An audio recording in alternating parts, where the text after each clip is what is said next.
ناظرین، مدینہ منورہ کا خطبہ بھی آپ نے سنا۔ آج کا مدنی خطبہ فضیلت الشیخ ڈاکٹر خالد بن سلیمان المہنا حفظہ اللہ نے ارشاد فرمایا تھا، اور وہ وحی کے متعلق تھا۔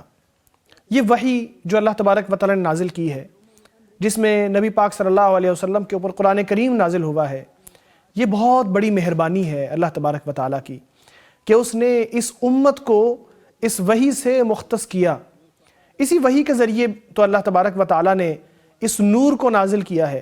جو قرآن کریم کی شکل میں ہمارے سامنے موجود ہے، اور اسے محفوظ بھی کیا ہے۔ اور اللہ تبارک و تعالی نے اس وحی کو روح قرار دیا ہے، یعنی ایمانیات میں یہ جیسے جسم میں روح ہوتی ہے، اس طرح وحی یا قرآن کریم روح ہے ایمانیات کی۔ اللہ تبارک و تعالی نے فرمایا وَكَذَلِكَ أَوْحَيْنَا إِلَيْكَ رُوحًا مِّنْ أَمْرِنَا، ہم نے اپنے معاملے کی یعنی دین کی روح آپ کے اوپر نازل کی ہے۔ اس سے پہلے آپ کو پتہ نہیں تھا کہ ایمان کیا ہوتا ہے، قرآن کیا ہوتا ہے، لیکن ہم نے آپ کے اوپر نازل کیا اور اس کے ذریعے آپ کو ہدایات عطا فرمائی ہیں۔ اور نبی اکرم صلی اللہ علیہ وسلم کی بعثت خود بھی لوگوں کے لیے رحمت ہے، اور اس کے ذریعے لوگوں کو بہت بڑا فائدہ حاصل ہوا ہے۔ پھر برادران اسلام، امام مسجد نبوی نے یہ بھی بتایا کہ وحی کی تعظیم کرنا ضروری ہے، اور یہ جاننا کہ نبی اکرم صلی اللہ علیہ وسلم پر نازل ہونے والی چیز بہت عظیم ہے اور بہت اعلیٰ مرتبہ والی ہے۔ جیسا کہ نبی اکرم صلی اللہ علیہ وسلم نے فرمایا، میرے اوپر جو نازل کی گئی ہیں چیزیں وہ اللہ تبارک و تعالیٰ کی وحی ہے جو وہی میرے اوپر نازل فرماتا ہے۔ اسی کے ذریعے تو ہدایت کا راستہ معلوم ہوتا ہے جس سے انسان گمراہی سے بچ جاتا ہے، اسی سے تو نیکی کا راستہ معلوم ہوتا ہے جس سے انسان برائیوں سے محفوظ ہو جاتا ہے، اسی کے ذریعے تو انسان کو زندگی ملتی ہے۔ جیسا کہ ابن القیم علیہ رحمۃ اللہ کی بات کو انہوں نے کوٹ کیا کہ وہ فرماتے ہیں وحی وہ روح ہے جس کے ذریعے دلوں کو زندگی ملتی ہے، وہ نور ہے کہ جس کے ذریعے لوگ حقائق کو پہچانتے ہیں۔ جیسے نبی اکرم صلی اللہ علیہ وسلم اس دنیا سے رخصت ہوئے تو وحی کا سلسلہ بھی منقطع ہو گیا۔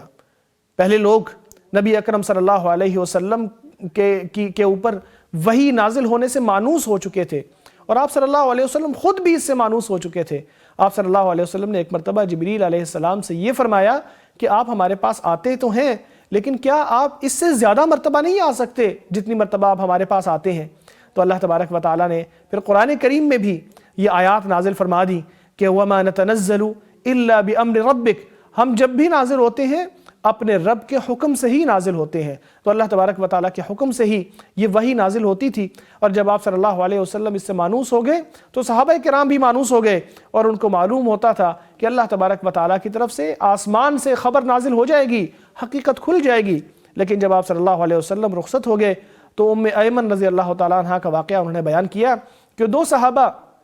ام ایمن رضی اللہ تعالیٰ عنہ کے پاس جاتے ہیں، کہتے ہیں کہ نبی پاک صلی اللہ علیہ وسلم ان کی زیارت کیا کرتے تھے، ہم بھی آپ صلی اللہ علیہ وسلم کے سنت کے مطابق ان کی زیارت کے لیے جاتے ہیں۔ جب وہاں گئے تو وہ رونے لگیں،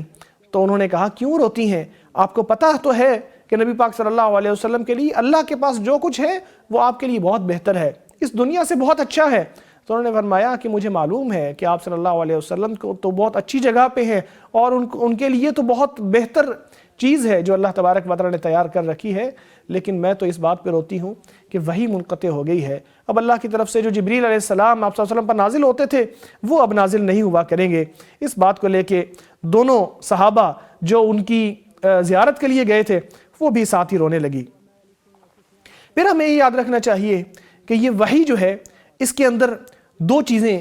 سامنے آتی ہیں۔ ایک تو وہ قرآن کریم ہے جو اللہ تبارک و تعالیٰ نے نبی پاک صلی اللہ علیہ وسلم پر نازل کیا ہے، اور ایک سنت ہے یعنی احادیث مبارکہ ہیں جو آپ صلی اللہ علیہ وسلم کے ایکشنز کے طور پہ، آپ صلی اللہ علیہ وسلم کی باتوں کے طور پہ ہمارے سامنے آتی ہیں۔ اللہ تبارک و تعالیٰ نے یہ دونوں چیزیں نبی پاک صلی اللہ علیہ وسلم کے اوپر نازل کی، جیسا کہ اہل علم بیان کرتے ہیں۔ اللہ تبارک و تعالیٰ نے فرمایا وَأَنزَلْنَا إِلَيْكَ الذِّكْرَ لِتُبَيِّنَ لِلنَّاسِ مَا نُزِّلَ إِلَيْهِمْ، ہم نے آپ کے اوپر ذکر یعنی قرآن کریم نازل کیا ہے تاکہ آپ لوگوں کو بتائیں کہ ان کے اوپر کیا نازل ہوا ہے۔ یعنی آپ صلی اللہ علیہ وسلم جب قرآن کریم کی تلاوت کر کے سناتے تھے تو اس کی تشریح بھی ساتھ بتاتے تھے، اور جو بھی آپ صلی اللہ علیہ وسلم نے فرمایا وہ سب کا سب قرآن کریم کی تشریح اور وضاحت ہی ہے۔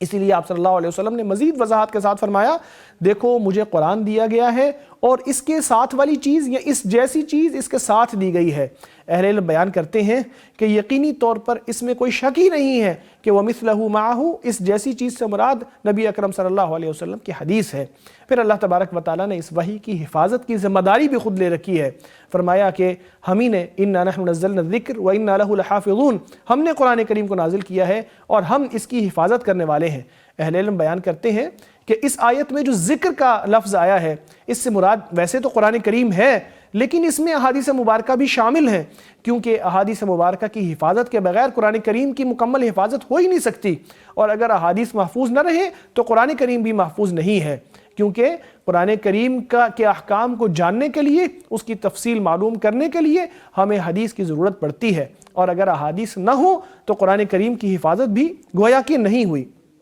اسی لیے اہل علم نے حدیث مبارکہ یعنی نبی اکرم صلی اللہ علیہ وسلم کے فرامین، اقوال، آپ صلی اللہ علیہ وسلم کے ایکشنز، آپ کی باتیں، ان کو محفوظ کرنے کے لیے بہت زیادہ محنتیں کی۔ انہوں نے جان لیا کہ یہ بھی وحی الہی ہے جیسے قرآن کریم وحی الہی ہے، اس لیے انہوں نے اس کی حفاظت کے لیے پوری کوششیں کی، اور